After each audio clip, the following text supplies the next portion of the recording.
600 জোৱানক আমি ফৰেষ্টৰ জোৱানক কাজিৰঙাত আমি ডেপ্লয় কৰাৰ বাবে চেষ্টা কৰিম। नोंथांमोना बे समाव मिथिनो मोनगासिनो दङ जे आसाम होमगार्डआव बेसेबां सुबुंखौ जयनिं लानो नागिरदों निश्चय भिडिअ इन्ट्र'आव नुनानैबो नोंथांमोना मिथिखाबाय।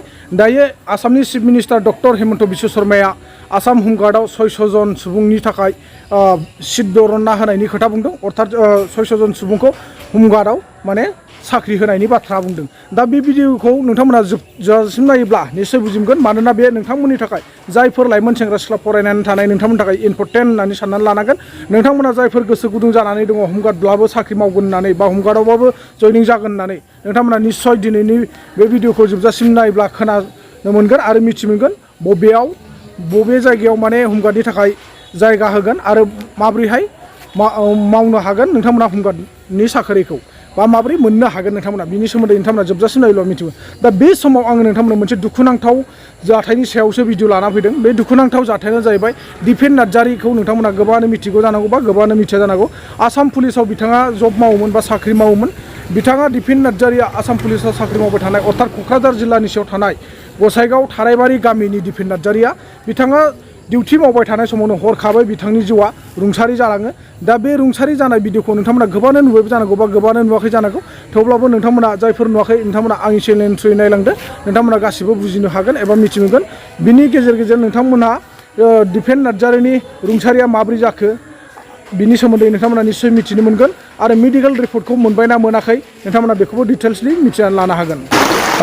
दिपेन नार्जारि অমিৰণ নাৰ্জাৰীৰ একমাত্ৰ ল'ৰা আছিলে, পুত্ৰ আছিলে আৰু তেওঁ জন্ম লাভ কৰিছিল 1996 চনৰ জানুৱাৰী মাহত আৰু তেখেতে অসম আৰক্ষীত যোগদান কৰিছিল 2022 চনৰ 1 জুন তাৰিখে আৰু যোৱা 1 জুন 2024 তাৰিখে তেখেতে 2 বছৰ কমপ্লিট মাত্ৰ কৰিছিলহে।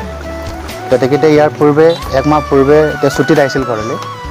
তো ছুটীৰ পিছত তেওঁ 12 তাৰিখে ইয়াৰ পৰা গুচি যায়।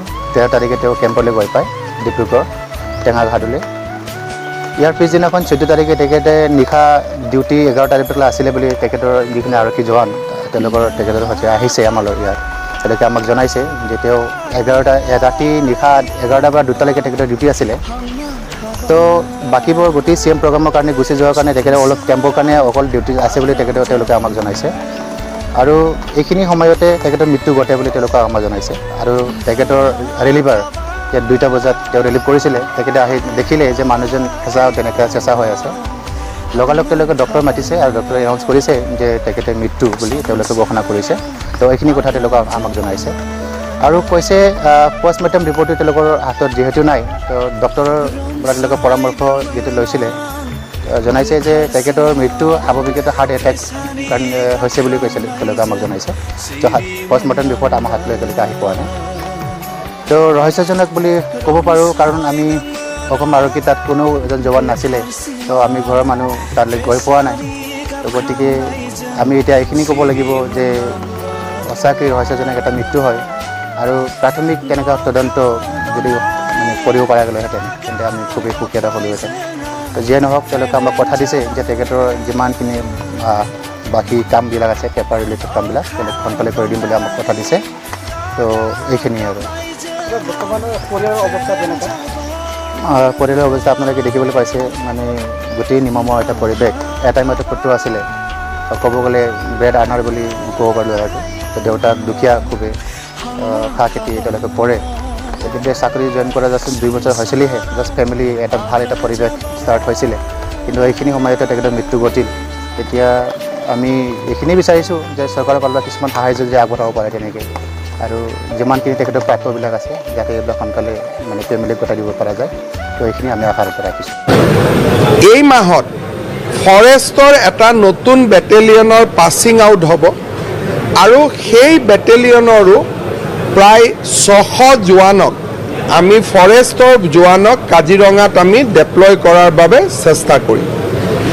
বানপানীৰ সময়ত যাতে কাজিৰঙাৰ ৰাষ্ট্ৰীয় ঘাইপথৰ দুৰ্ঘটনাত জন্তুৰ নিহতৰ সংখ্যা কমোৱাৰ লগে লগে বানপানীৰ সুযোগ লৈ যাতে চোৰাং চিকাৰীয়ে গড় হত্যা কৰিব নোৱাৰে তাৰ বিষয়টো আজি আমি পুংখানুপুংখ আলোচনা কৰোঁ। এই সময়ছোৱাত কাজিৰঙাত আমি 3টা অতিৰিক্ত কামাণ্ডো বেটেলিয়ন আমি ডিপ্লয় কৰিছোঁ। এই মাহত ফৰেষ্টৰ এটা নতুন বেটেলিয়নৰ পাছিং আউট হ'ব আৰু সেই বেটেলিয়নৰো প্ৰায় 600 জোৱানক আমি ফৰেষ্টৰ জোৱানক কাজিৰঙাত আমি ডেপ্লয় কৰাৰ বাবে চেষ্টা কৰিম। আমাৰ বাবে অত্যন্ত সুখ হ'ব যে বুঢ়া চাপৰি উচ্ছেদৰ পিছত বুঢ়া চাপৰিখন লাহে লাহে এখন ধুনীয়া ৱাইল্ড লাইফ চেঞ্চুৰীলৈকে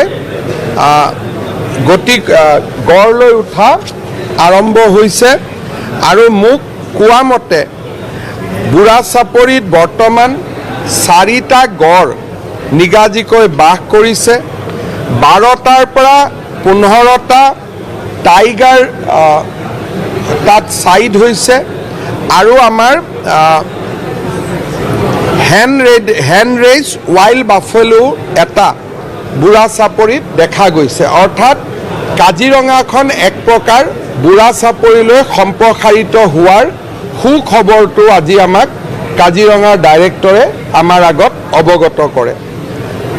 আমি প্ৰচেষ্টা কৰিম যাতে বুঢ়া চাপৰিত আৰু অধিক জন্তু যায়, তাৰ বাবে বুঢ়া চাপৰিত যিখিনি প্লান্টেশ্যন লাগে, ফৰেষ্টেশ্যন লাগে, জন্তুৰ কাৰণে খাদ্যৰ ব্যৱস্থা কৰিব লাগে, তাক আমি চেষ্টা কৰিম।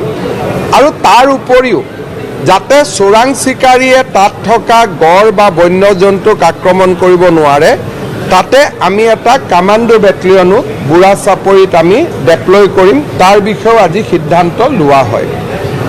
আপোনালোকে আৰু আমি সকলোৱে এই কথা উদ্বেগেৰে সৈতে লক্ষ্য কৰি আছোঁ যে কাজিৰঙাত ইৰোশ্যন যথেষ্ট তীব্ৰতৰ হৈছে। তাৰ ফলত কাজিৰঙাৰ মাটিকালিৰ সংখ্যা দ্ৰুত গতিত হ্ৰাস পাইছে। আজি আমি সিদ্ধান্ত লৈছোঁ যে এটা এক্সপাৰ্ট গ্ৰুপ গঠন হ'ব। ৱাটাৰ ৰিচোৰ্চ ডিপাৰ্টমেণ্টে 3টা টেকন'লজি, জিঅ' বেগ বা ৰক ইনষ্টলেশ্যন আৰু নহ'লে প্ৰি কাষ্টেড ব্লক, এই 3টা টেকন'লজিৰ জৰিয়তে তেওঁলোকে গৰাখহনীয়া বিশেষকৈ অগৰাতলিত ৰোধ কৰিব বিচাৰে আৰু বাগৰিত ৰোধ কৰিব বিচাৰে।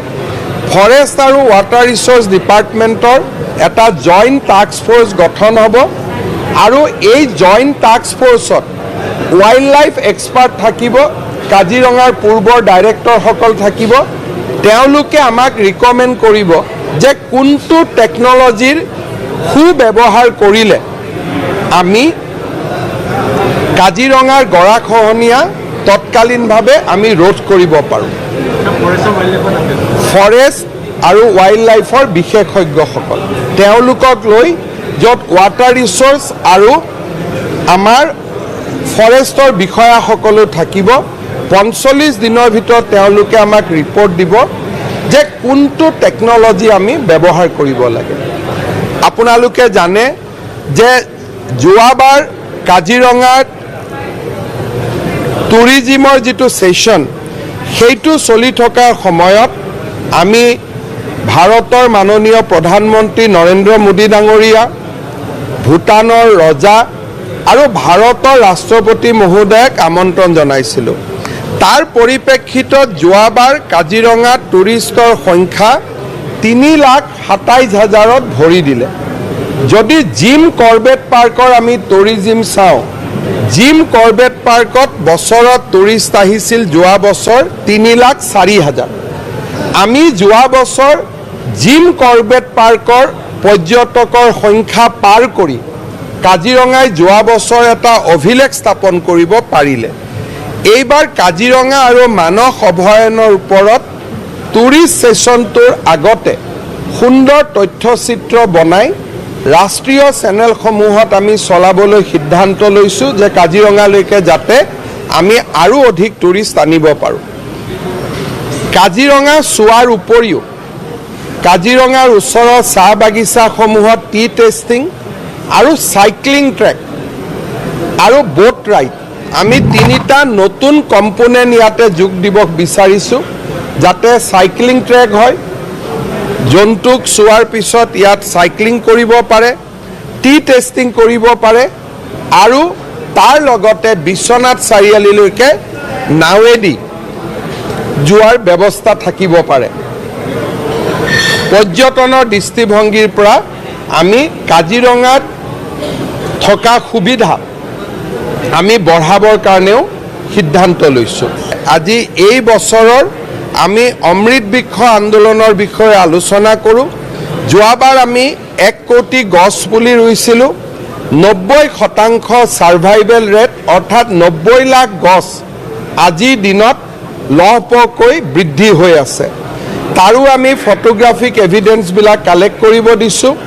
আৰু এই বছৰ জুলাই মাহৰ শেষৰ সপ্তাহত আমি অমৃত বৃক্ষ আন্দোলনো আৰম্ভ কৰাৰ বাবে আজিৰ সভাত আমি সিদ্ধান্ত লৈছোঁ। বাকী কোনদিনা হ'ব, কোন তাৰিখে হ'ব, কেনেকৈ গছপুলি ৰুব, কি গছপুলি ৰুম, সেই বিষয়ে বনমন্ত্ৰী আৰু মুখ্য সচিবে আলোচনা কৰাৰ পিছত অহা সপ্তাহত আমাৰ পৰিকল্পনা আমি ৰাইজক অৱগত কৰিম।